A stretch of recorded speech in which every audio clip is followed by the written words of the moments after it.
মানুহকেইটা আগৰ পৰা যোৱা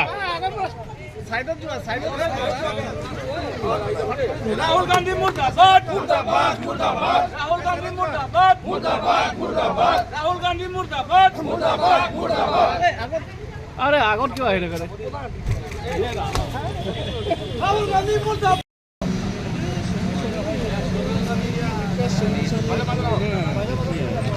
নরেন্দ্র মোদী জিন্দাবাদ জিন্দাবাদ জিন্দাবাদ রাহুল গান্ধী হাই হাই হাই হাই হাই হাই রাহুল গান্ধী হাই হাই হাই হাই হাই হাই নরেন্দ্র মোদী জিন্দাবাদ জিন্দাবাদ জিন্দাবাদ রাহুল গান্ধী হাই হাই হাই হাই হাই হাই অপমান সহ্য কৰা নহব নহব নহব এই অপমান সহ্য কৰা নহব নহব নহব রাহুল গান্ধী হাই হাই হাই হাই হাই হাই রাহুল গান্ধী হাই হাই হাই হাই হাই হাই রাহুল গান্ধী হাই হাই হাই হাই হাই হাই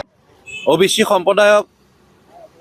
সাংবিধানিক যি স্বীকৃতি দিছিলে স্বীকৃতি দিয়াৰ পিছত 1994 চনত নৰেন্দ্ৰ মোদী ডাঙৰীয়াই যি সম্প্ৰদায়ত জন্ম লাভ কৰিছিলে খাচী সম্প্ৰদায় এই সম্প্ৰদায়টোক ওবিচিত স্বীকৃতি দিয়া হৈছিলে আৰু 1999 চনত কেন্দ্ৰীয় চৰকাৰেও নৰেন্দ্ৰ মোদী ডাঙৰীয়াৰ যি সম্প্ৰদায় আছে সেই সম্প্ৰদায়ক সাংবিধানিক স্বীকৃতি দিছিল ইয়াৰ পিছতো 2001 চনৰ 7 অক্টোবৰ তাৰিখে নৰেন্দ্ৰ মোদী ডাঙৰীয়াই গুজৰাটৰ মুখ্যমন্ত্ৰী হিচাপে দায়িত্বভাৰ লৈছিলে কিন্তু ৰাহুল গান্ধী ডাঙৰীয়াই যোৱা এখন জনসভাত উৰিষ্যাত তেখেতসকলে যি ধৰণৰ নৰেন্দ্ৰ মোদী ডাঙৰীয়াক অপমানিত কৰিলে যে কাগজী ওবিচি বুলি তেওঁ নৰেন্দ্ৰ মোদী ডাঙৰীয়াক অপমানিত কৰিছে এই অপমান আমি ওবিচি মৰ্চাই আমি সহ্য কৰা নহ'ব সমগ্ৰ ভাৰতবৰ্ষতে ওবিচি সম্প্ৰদায়ৰ লোকৰ যি প্ৰতিনিধিত্ব আছে আমি ওবিচি মৰ্চাই আজি প্ৰতিবাদ কৰিছোঁ ভাৰতীয় জনতা পাৰ্টীৰ সকলো মৰ্চা সকলো দায়িত্বত থকা লোক আমাৰ লগত সহযোগিতা আছে সকলোৱে সহযোগ কৰিছে আৰু এই ৰাহুল গান্ধী ডাঙৰীয়াক আমি তীব্ৰভাৱে আমি গৰিহণা দিছোঁ আৰু ৰাহুল গান্ধীয়ে ক্ষমা খুজিব লাগিব নৰেন্দ্ৰ মোদী ডাঙৰীয়াৰ যি কাগজী ওবিচি বুলি কৈ তেওঁ আচলতে কোনো ধৰণৰ অধ্যয়ন নকৰাকৈ দেশৰ প্ৰধানমন্ত্ৰীজনক যি অপমান কৰিলে সেই অপমানৰ প্ৰতিবাদত আমি আজি শোণিতপুৰ জিলা ওবিচি মৰ্চাই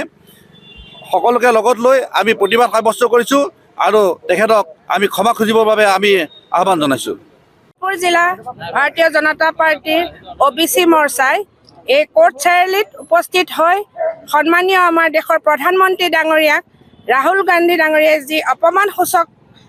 মন্তব্য প্ৰদান কৰিছে তাক আমি তীব্ৰ ভাষাৰে গৰিহণা দিছোঁ আমি শোণিতপুৰ জিলা ভাৰতীয় জনতা পাৰ্টিৰ ওবিচি মৰ্চাৰ তৰফৰ পৰা মই জিলা সভানেত্ৰী হিচাপে তীব্ৰ ভাষাৰে গৰিহণা দিছোঁ আৰু তেখেতক প্ৰধানমন্ত্ৰী ডাঙৰীয়াক ক্ষমা খুজিবলৈ আহ্বান জনাইছোঁ